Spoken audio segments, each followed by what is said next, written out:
on this tiny little Greek island. Uh, as you can see, I've kind of rearranged my studio again, and we'll see how this setup goes. What I've got is I needed to get my shelving back in here so I can put up the laptop to work on my sheep. And no, I haven't worked on my sheep. but, but when I am out of my artistic creativity, I, um, hold on. I just like feel so far away. Let me come in closer. That's better. Feel like I can see you. So when I am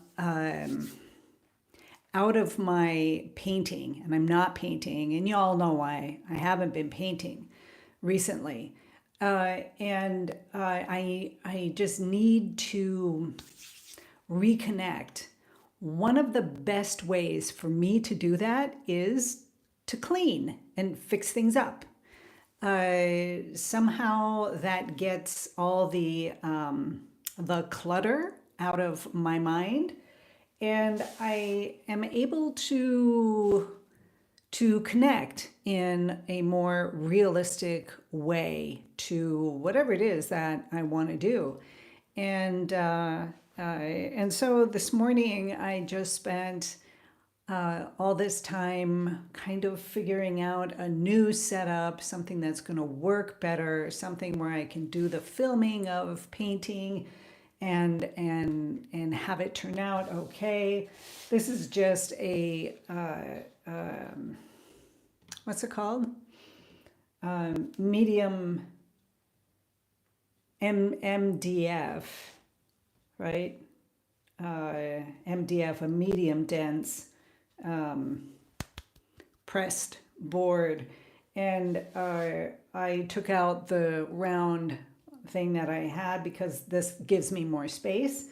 So I can put up my palette on here and then take it back down and use this same table for my writing, which is what I am doing right now, a lot of writing. So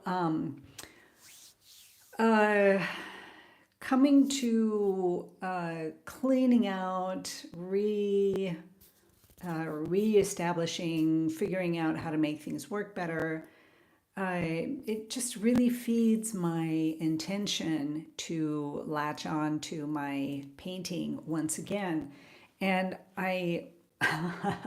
second part of that is while I was in here fixing things up, and I'm looking at, I have now the laptop right next to the painting so that I can look really carefully where everything is, and have discovered that I'm still not correct on the placement of the eyes of my poor little sheep there who is struggling with this new way of painting. And I have rededicated myself to doing it, little section by little section by little section. I don't think I'm going to do it like fully rendered. I think I'm going to do it getting everything like this up to the final details, and then I'll just come back in and do the final details. But again, I still haven't put it together in the right way. This is really quite challenging. Changing it up. You all know what that's like, right? When you change things up a little bit and try a whole different painting style. And this one is is really giving me a hard time. So that's kind of the thing. It's already what it's afternoon for me, noon, and I just finished cleaning up, and I feel very excited about what's going on here, and if I don't paint today, if I actually don't get to it, I do have some other things, nagging on me, like, oh, you've got to do, uh, the writing, you have to get this far, you have to do this, that, and the other thing. And I'm thinking, yeah, yeah. Do you guys remember when I said to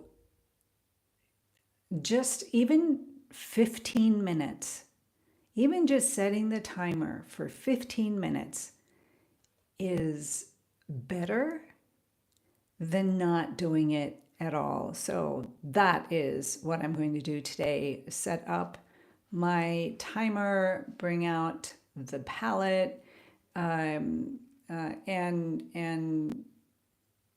just 15 minutes. Even if it's just coming in and reestablishing the eyes on this poor sheep.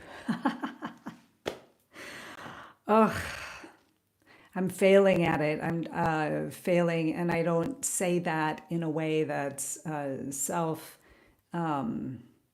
what's the word? Self-deprecating? Is that the word? It's not a way when I say I fail. It's actually a good thing. It is the positive glass half full way of looking at when you're messing up and you're not doing things really well. The immense joy of messing things up and not doing things very well is that you can see what it is that you're messing up with, which means you just get better at it. So I say failure because everybody's so afraid of the word failure, and we've gotten so, I mean, with a lot of our words, there's all these, I mean, back in my day, we called it being politically correct. Now it's just being culturally correct. You can't really say anything. You have to watch yourself here and there. So failure got a bad rap. Like we started coddling everybody and it's like, oh, it's not a failure. You didn't fail. I guess I pretty much disagree with that because I think if we can if we can actually look at what we're not doing well, then we get better. And that if you think everything you do, you've done it well, then there's no reason to press beyond your limitations and get better and expand and grow and see things from a different level, or as I often say, taking a trip around the other side of the tree to see what it looks like from that side. You just don't do that. You get more rooted in your perspective of the tree. There's a tree right outside my window there. So, you get perspective from you get locked into your perspective, and that's the only one, rather than checking out what's going on the other side. So I don't know. I think there's a lot going on politically, culturally, socially across the world. It's not just in the United States. Here in Greece as well, things are changing. You don't see. Once upon a time, the Greeks were much more vocal and a gathering together to fight for what you believe in. You don't see that anymore. And if you do see, people going out on marches and strikes and everything, it's somehow being wiped away. And everybody is getting more and more lost in that thought of, just take care of me and my family, and or my family, right? And Not worry about what's going on out there. There's really nothing you can do anyway. So there's this general feeling of that. I don't like that. I don't like that. It's it's kind of similar to your perspective of the tree. If you're just looking at one side of it, not actually experience a more expanded view of the tree, you really will never know the tree. You'll never be able to paint it fully. Yeah, you can copy, but you won't be able to give your brushwork and your expression of that tree your understanding of it. And I am just more of a believer in stepping out and beyond and pushing, always pushing your boundaries, because that is the only place when you're pushing your boundaries and failing, messing something up, not doing a good job, on a personal level, messing up, not doing a good job, getting locked in the ego, not even seeing that you're locked in the ego, right? Which is what happens to me often. Like I just react, and it's ego. It's just something that I've learned, and that's what I do. And it takes some guts to just kind of say, whoa, wait a minute, what was that? Why did I react like that? Why did I just react without consciously thinking? You know how we all just like speak out without exactly considering what the seed is of this thought that we're having, and I think that's important. And I think a really cool thing about creative people and artists, especially, is that we do spend quite a bit of time in our tiny little studios, not with other people, not just speaking out. We can very easily come into that creative channel, that balance, that centeredness, where we're in the zone, right? And you're just communicating with your artwork, with that creative energy, with yourself. When we're not speaking out all the time, we understand things. We understand things because we're open to them, and we're pushing on our own limitations in our painting, in our writing, whatever creative act you're doing. And I think there's great benefit to zipping up, and just we don't need to speak out so much. And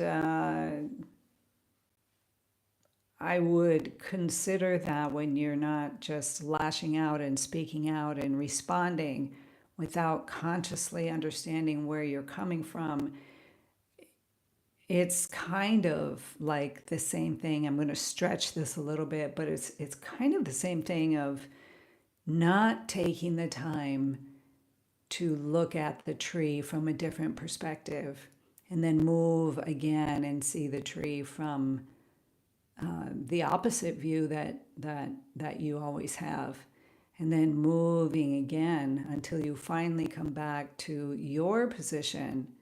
And then suddenly you can see from your position that there are many, many different viewpoints, and they are all valid.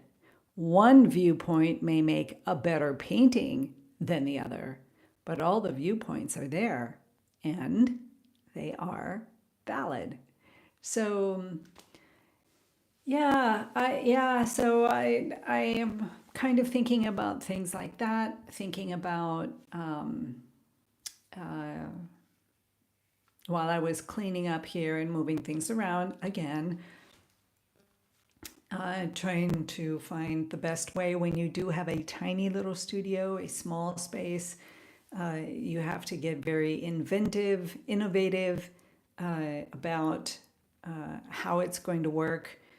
You have to consider the light, and I do like to paint with natural sunlight much more than you know than fake lights. What's the word? With lamps and light bulbs. Um, I like the natural light. There's a whole different feel to it for me while I'm painting. So, with that, you guys, I'm gonna set the timer. Honestly, set the timer 15 minutes and just paint. Just adjust the eyes again on this poor sheep that I'm that I'm trying to paint. Ugh, yeah.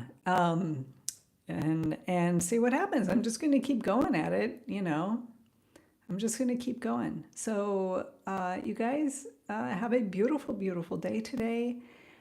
Wishing you all the wonderful creative energy that you can muster. And I will see you all again tomorrow. Take care.